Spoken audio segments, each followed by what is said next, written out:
Terima kasih Anda kembali bersama kami dalam Mutiara Iman mengenai Hubbul Watan Minal Iman. Mencintai tanah air adalah sebagian dari wujud keimanan kita. Masih bersama dengan Ustadz Ahmad.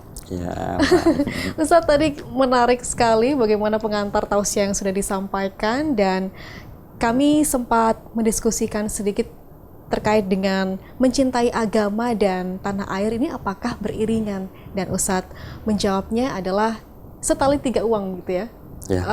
Tidak bisa dipisahkan dua hal tersebut. Nah, terkait dengan cinta tanah air dalam tantangan global saat ini, relevansinya seperti apa Ustadz Ahmad? jadi kalau kita melihat negara kita atau bahkan negara-negara lain di era ini kan batas-batas teritorial itu sudah kabur. Kabur maknanya kita saja bisa menikmati makanan orang Arab di sini, kita bisa menikmati makanan orang Eropa di sini, kita menikmati produk teknologi orang Eropa di sini. Jadi batas-batas teritorial ekonomi aja sudah nggak ada. Terus kebudayaan, dengan adanya teknologi kita bisa melihat budaya-budaya luar, kita bisa tampilkan dalam tubuh kita juga budaya mereka. Artinya batas teritorial ini sudah kabur maknanya.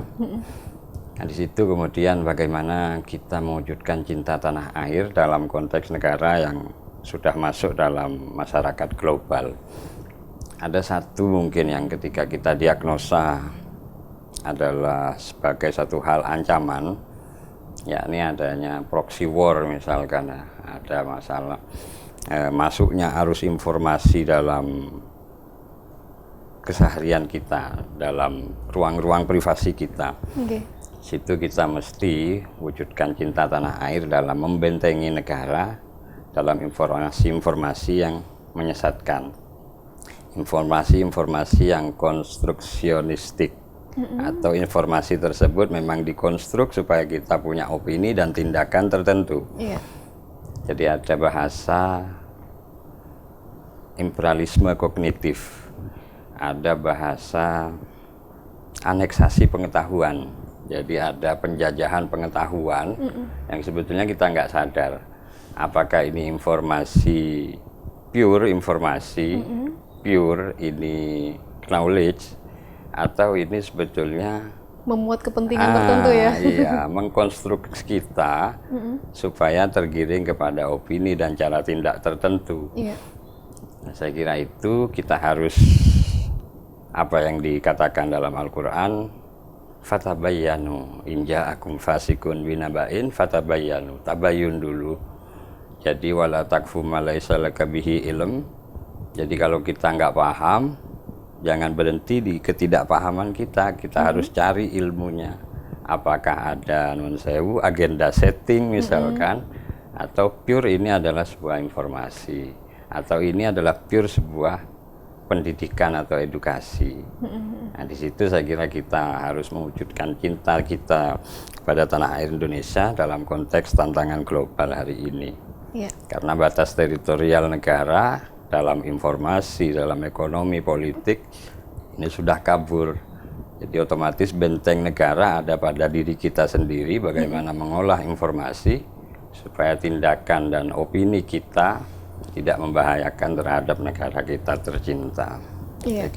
Itu. Dari segi ekonomi, teknologi dan lain sebagainya, ada juga yang mungkin menarik adalah terkait dengan budaya, begitu ya Ustadz ya? Salah satu bentuk cinta tanah air adalah kita memelihara budaya itu sendiri, tentunya dengan budaya yang baik, dan budaya tentunya berkembang begitu, tidak kita stuck mengikuti kebudayaan yang digeluti di zaman dulu begitu. Kebingungan mungkin terjadi ketika pemahaman budaya ini dikaitkan dengan keagamaan itu sendiri. Ketika seorang muslim harus misalnya paling ringan mungkin berkaitan dengan pakaian begitu. Sementara budaya kita seperti ini. Nah, kaitan untuk bisa menyatukan antara budaya dan nilai-nilai keagamaan yang patut kita lakukan ini seperti apa, Ustadz? Baik. Dari dulu sebetulnya perang itu terjadi. Bahkan perang itu juga tidak dimaknai sebagai perang fisik saja, perang kebudayaan itu juga ada. Sehingga hari ini misalkan kita tanya kepada generasi Z misalkan ya, orang yang cakep itu seperti apa? Mungkin mereka referensinya karena sering nonton Korea, yang cakep kayak cowok-cowok Korea. Beda lagi dengan generasi 90-an. Kita tanya sama mereka, mungkin orang cakep itu kayak orang India. Karena zaman itu tontonan kita lagi Mahabharata, Bollywood dan sebagainya. Jadi perang budaya itu sebetulnya ada. Jadi ada satu prinsip dalam dunia kalangan santri khususnya, itu prinsip al-muhafadzatu 'alal qadimis sholih wal akhdu bil jadidil aslah.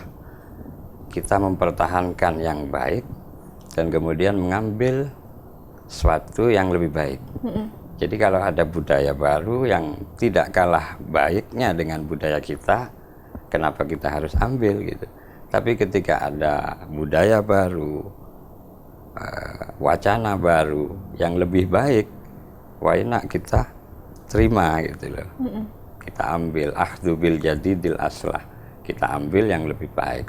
Nah, prinsip tersebut sebetulnya bisa kita gunakan untuk semua level ya, semua level dalam kebudayaan, dalam ilmu pengetahuan dan lain sebagainya. Saya kira prinsip itu yang perlu kita gunakan dalam mengambil kebijakan dan tindakan. Iya, baik. Ustadz Ahmad, dalam kehidupan kita saat ini banyak sekali hal-hal yang perlu kita jaga betul, menahan diri dan lain sebagainya. Banyak sekali yang kesempatan kita sebenarnya untuk bisa meluapkan emosi begitu ya. Nah, dalam rangka mencintai tanah air dan kaitannya ataupun relevansi dengan kehidupan kita saat ini seperti apa? Kita mesti bisa mendiagnosa permasalahan kebangsaan kita dulu. Jadi ibarat dokter harus tahu penyakit pasiennya apa. Jadi kalau kita keliru mendiagnosa permasalahan bangsa kita, kita juga keliru dalam memberi obat, memberi solusi. Sejauh kita bisa mendiagnosa permasalahan hari ini adalah permasalahan persatuan, permasalahan kerukunan, permasalahan yang ditimbulkan oleh informasi yang banjir dalam dunia privasi kita. Saya kira itu yang perlu menjadi penyebab dari segala permasalahan yang ada dalam kebangsaan kita. Satu, persatuan. Nah, ya saya tadi ungkapkan bahwa negara kita teritorialnya sudah nggak jelas. Masuk informasi dari manapun, masuk budaya dari manapun. Jadi identitas kita sebagai negara, sebagai bangsa, itu bisa jadi sudah hilang. Maka kemudian local wisdom kita, local knowledge kita, local people kita, ini harus kita perkuat dengan mencintai negeri kita sendiri. Bagaimana caranya? Kita pahami sejarah kita, kita pahami posisi kita dalam konteks dengan negara-negara lain. Gitu. Jadi kita punya sekian pengetahuan yang diwariskan oleh nenek moyang kita gitu ya. Sampai kemudian bentuk baju, bentuk rumah itu sebetulnya adalah warisan dari nenek moyang yang sudah mengadaptasi cuaca misalkan, mengadaptasi lingkungan, mengadaptasi struktur tanah kita. Sehingga kalau ini kita nggak pakai, terus kita asal ngetren, ikut tren rumah ya, misalkan, ya sudah ketika gempa hancur rumah. Benar. Padahal rumah yang diwariskan oleh local knowledge dari orang-orang terdahulu itu sudah memang tahan terhadap ancaman alam kita, gitu. Termasuk baju sebetulnya. Baju kita nggak pakai jas dan lain sebagainya karena cuaca di sini tropis gitu. Ngapain kita pakai jas? Sumuk nantinya malah yang kayak seperti itu. Jadi kita mesti pertama menghargai local knowledge kita, local wisdom kita, kemudian bagaimana itu dihadirkan dalam konteks kehidupan saat ini. Yang kedua, saya ingat sebuah ayat yang tadi sambungannya ya, sambungan ayat dari bahwa jika ada informasi tabayun dulu kan seperti itu. Nah, lanjutan ayat selanjutnya adalah ya ayyuhalladzina amanu la yaskhur qaumun min qaumin asa ayyakunu khairam minhum wala nisa'um min nisa'in asa ayyakunna khairan minhunna. Jadi jangan saling mengolok-olok di antara satu kelompok dengan kelompok lain. Bisa jadi kelompok yang kamu anggap jelek lebih baik. Bisa jadi kelompok yang kamu anggap jelek lebih baik, dan bisa jadi kelompok yang baik ternyata lebih jelek. Jadi ini perlu kita laksanakan dalam konteks kehidupan kita yang heterogen ya, yang plural. Indonesia terdiri dari berbagai suku, nggak bisa kita kemudian merasa paling benar, paling baik ya. Iya. Saya ini paling mayoritas, nggak bisa. Jadi kita tetap harus inna akramakum indallahi atqakum, bahwa semua manusia di sisi Allah hanya yang paling mulia adalah mereka yang bertakwa di sisi Allah gitu. Iya. Baik, Ustadz Atmah, tadi disebutkan tentang resolusi jihad demi perjuangan mempertahankan kemerdekaan oleh para kiai dan santri di 22 Oktober tahun 45. Landasan lahirnya resolusi jihad dalam perspektif Islam saat itu bagaimana? Baik. Jadi kalau dalam perjalanan sejarah kan sebetulnya kalau kita bilang kolonialisme itu saya kira tidak terjadi sejak masuknya Portugis di Malaka 1511 ya, atau berdirinya VOC di Batavia 1611 ya, 16 sekian ya, lupa. Tapi justru kolonialisme benar-benar terjadi, penjajahan benar-benar terjadi itu pasca Perang Jawa. Jadi Perang Jawa 1830, kemudian negara Belanda, kerajaan Belanda mengalami kerugian besar karena juga harus mensponsori Perang Dunia Pertama ya. Nah, akhirnya Belanda mengadakan kebijakan, mengeluarkan kebijakan kultur stelsel atau tanam paksa. Nah, disitulah kemudian hubungan VOC yang dulunya hubungan dagang dengan kerajaan-kerajaan di Nusantara ini berubah menjadi pola imperialisme, penjajahan. Nah, disitulah penjajahan melanggar 5 prinsip dasar dari disyariatkannya agama Islam. Apa 5 prinsip dasar itu atau maqasidus syariah? Yang pertama adalah hifdzuddin, menjaga agama. Yang kedua hifdzun nafas, menjaga jiwa. Yang ketiga hifdzul akal, menjaga kebebasan berpikir. Ya, menjaga akses untuk mendapatkan pendidikan. Nah, jadi semua orang harus punya hak yang sama mendapatkan pendidikan, mengembangkan akal pikiran. Yang keempat hifdzun nasl, menjaga keturunan. Yang kelima hifdzul mal, menjaga harta benda.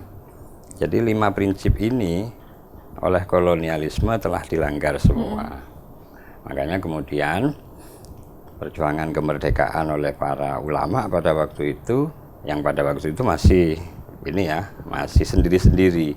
Orang Jawa sendiri, Aceh sendiri, Cut Nyatin sendiri dan sebagainya. Sampai kemudian bisa mengantarkan kepada pintu kemerdekaan 1945.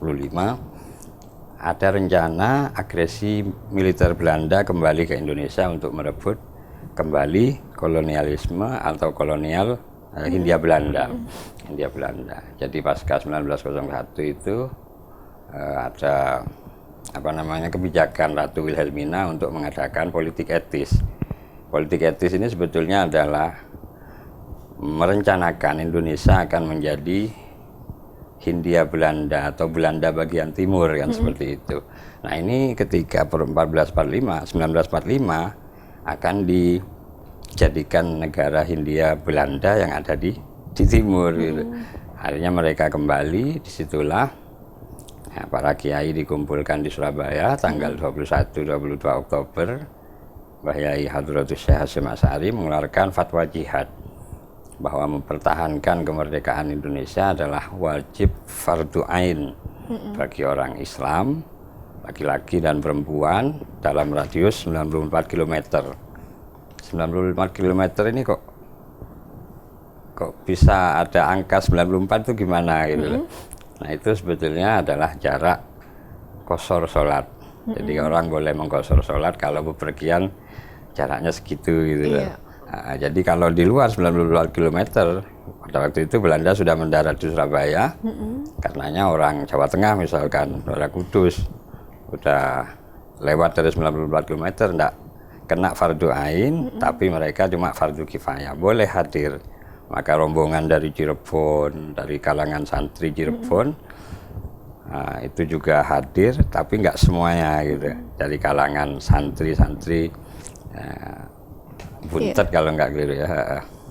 Pada akhirnya hal itu melahirkan resolusi jihad yang selalu kita peringati di setiap hari santri. Hari begitu, santri, benar-benar. Ustadz Ahmad, ini begitu menarik bagaimana kita mendalami tema terkait dengan mencintai tanah air, namun juga kita mempelajari atau mengulas lagi terkait dengan sejarah. Namun diskusi ini harus berhenti, namun karena durasi yang membatasi begitu, namun mudah-mudahan kita bisa melanjutkan di lain kesempatan. Matur nuwun sudah hadir di Mutiara Iman, Ustadz Ahmad. Dan saudara, itu tadi perbincangan kami dan tausiah yang disampaikan oleh Ustadz Ahmad dalam episode Mutiara Iman kali ini. Mudah-mudahan apapun yang disampaikan tadi bisa menambah khasanah ilmu agama kita dan meningkatkan keamanan kita, keimanan kita, dan ketakwaan kita kepada Allah Subhanahu wa Ta'ala. Akhirnya saya Pia Mediana pamit undur diri.